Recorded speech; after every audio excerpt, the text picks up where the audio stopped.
Welcome back to The New Health, and we have Adam Lane Smith back with us today, the attachment specialist. Welcome back, Adam. Thank you for having me back. My pleasure always. And today I would love to talk a bit about, we've talked a lot about the avoidant attachment style. I would love to talk about the anxious attachment style. And that's so important because it's almost as common as the avoidant attachment style. So just a little disclaimer out there. Anxious attachment does impact a lot more women than men, but there are men who do experience this as well. Usually we call them nice guys, nice guy syndrome. But for women, you're shy, you are quiet, you are nervous, you're withdrawn. It's really, really common for this to be an experience. So just disclaimer, if you're having these feelings, it's normal for you to blame yourself. It's probably not you. Most people are probably around you are having this experience. So please don't feel alienated during this episode. We're going to give you some good answers for making things better. That's wonderful. That's great. So now, anxious, we talked about avoidant is more of the retreat or being all alone on their own. So avoidant blames other people. Okay. And says other people are not to be trusted during times of stress. I'm okay, but other people will reject me. They'll turn on me. They will not operate properly. So I will pull back. I will build my wall. I will live in my castle, my mental fortress, and I will not allow anyone in, but I will speak to them over the wall kind of thing. It's almost grandiose. But that's avoidant attachment style. Anxious attachment style turns inward. Usually they do get some oxytocin bonding in childhood, and then it's pulled away. And then they get a little more, and then it's pulled away again. It could be daycare, and your providers consistently change, especially way too early. It could be feeling like she bonds with you, then rejects you. It could be people who have abuse, but it could also be people who their parents are simply absent, and they got some bonding, but it was taken away. They know what it's like to feel abandoned. And so they start to blame themselves. As a little 1-year-old or a 6-month-old or 2-month-old, this was my fault. I did something, right? The baby's first origin of cause and effect is me. I did this. So they say, I made people abandon me. Something's wrong with me on the inside that I can't see, but everybody else does. And I can't let them see it or they'll abandon me and I will die. And it welds abandonment and death together in your brain because as a baby, if you get abandoned, you do die. So abandonment and death go locked together, and being seen gets locked in with that as well. So they put up a cardboard cutout of I will always be perfect. Nothing is ever wrong with me. I have no needs. I will always please other people. They will keep me and they won't throw me away, and that way I can survive. And this is anxious attachment style. It is almost like being a doormat. But then you have secret needs. You get into a relationship, you get married. You are the perfect, amazing spouse, and you're not a bad person, but you have these secret needs deep down that if I'm going to do 10 nice things for you, you'll do one nice thing for me, you'll read my mind, I won't have to say it, it'll be okay, you won't abandon me, you won't judge me, and we'll get it going. And then when people don't meet their needs, they blame themselves, they blame themselves, they blame themselves. Where I see the biggest problem is when they get into a romantic relationship and they get married, they have kids, they have babies, and now it's my babies are not getting proper bonding with you and it's your fault. Why aren't you caring for our children? That's where I see women usually turn the corner and become not aggressive, it's not the right term, but more assertive. They can only assert themselves on behalf of somebody else.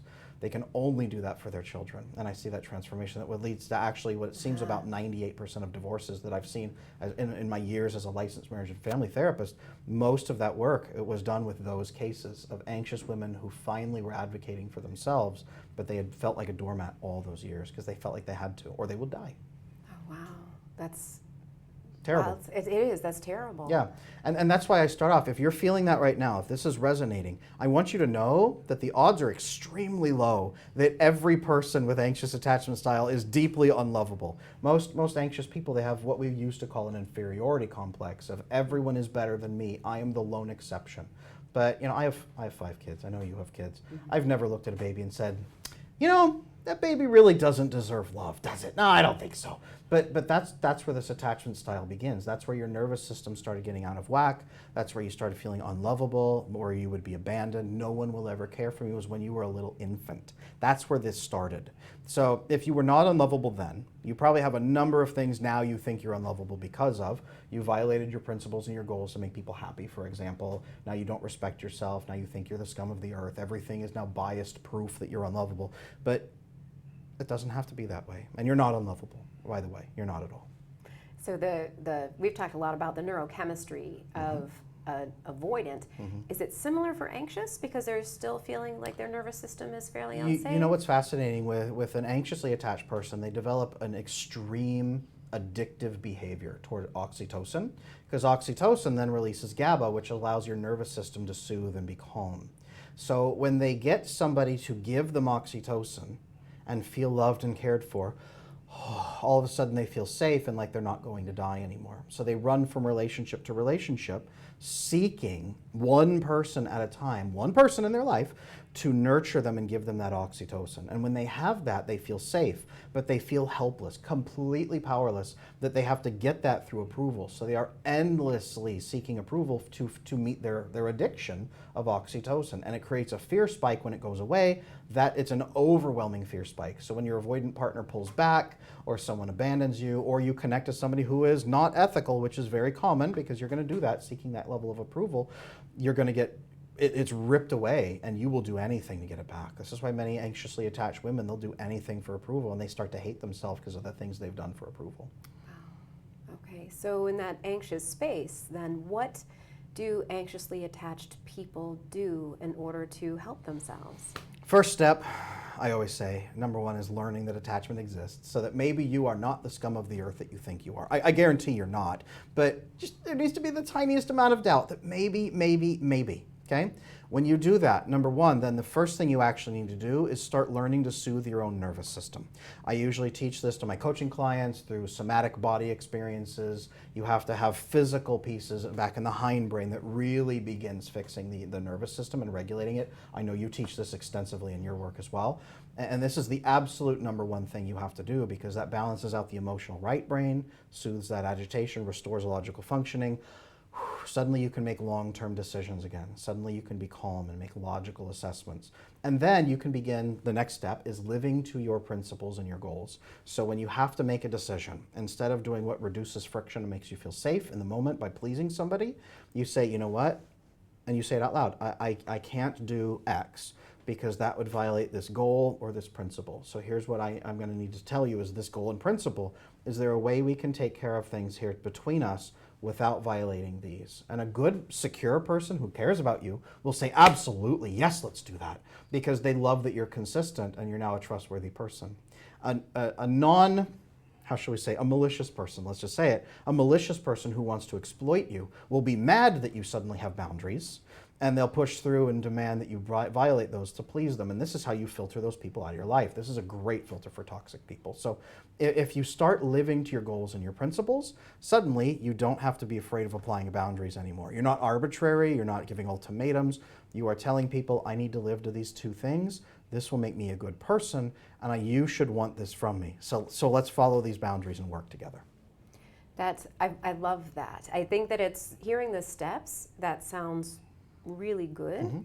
And for the people I know in the anxious space, they're probably a little panic-stricken right now. Oh yeah. So what one thing could we give them in short order? Oh, absolutely. Where they could just either breathing. So somatics is when we feel our emotions in our body and we move things, move those emotions through our body, frequently through movement or breath. So what example would you give for our anxious audience today that they might be able to use? Physical techniques. The first one I teach to my coaching clients when they come in is a version of progressive muscle relaxation, but it's introducing intense, prolonged physical discomfort in your body so that you push into what's called the endurance phase, where your body wants to stop and your brain says, we are not stopping. And then you continue in. Runners get this, lifters get this, there's bad versions that are harmful to you, but anything that pushes your body to that limit and you continue with breath work and muscle work, that's what's going to do it. It's really going to start draining the emotions. And then after that, you can start drawing out 3 core principles that you're going to live to. I talk about this in my book, Slaying Your Fear.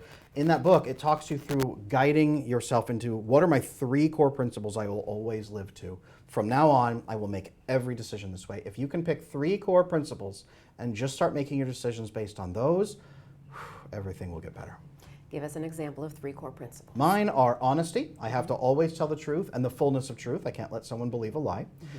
Integrity. If I give my word, I have to keep it. So I have to keep my responsibilities no matter what. And number 3 is compassion. I will always and must always do what is truly right for people who are suffering. I cannot ever break those 3 things, or I cannot sleep at night. I love this. I love this when we have those list of rules for ourselves that we must stand by, it takes the emotion out of us. Yes. So then it's just putting a checklist to the side. And both the anxious and the avoidant could probably use those checklists for their parameters. Absolutely. And to also see if other people are doing this, because this is what makes someone trustworthy. Yeah, that's wonderful. That's wonderful.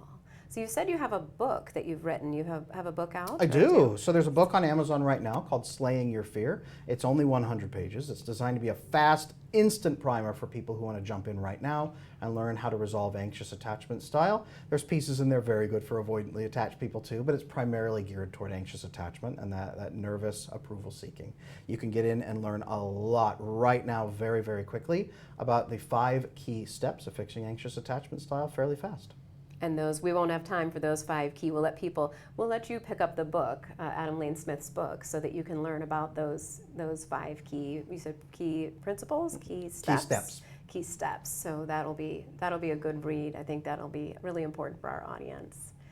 So when it comes to anxious and avoidant, I know we've talked about anxious, avoidant, and then there's a third, disorganized attachment style also. Absolutely. So we don't have time today to talk about disorganized. Next week, let's get into what it looks like when you put them together. I think that sounds perfect. So putting all the anxious and the avoidant together, and it's not pretty. Yeah, it's not. Okay. So that will be next week. Any last words for our anxious audience at this moment? Absolutely. Understand that it's not your fault. You were not born this way. You were raised this way. Your environment shaped you to be approval seeking to increase your chances of survival in a harsh environment where people were not caring for you. But what that did was program you to believe that you are unlovable. This is the lie that you have believed. The best way to change this, honestly, is by building self-respect. Not self-love. That's not where you need to go first, but self-respect. And how do you respect somebody? They follow their principles and they pursue a real goal, and they pursue them every single day. When you do this, you will be a person worthy of your own respect, and that will reshape how you feel every single day. Thank you so much, Adam, for being with us again this week. Join us next week when Adam Lane Smith, the attachment specialist, is back with us again. Will you please let everyone know how they can find you and reach you? Best place is adamlanesmith.com. I have all of my resources for fixing attachment on there. I'm also on YouTube as Adam Lane Smith. I'm on every social media platform. Check me out and I will help.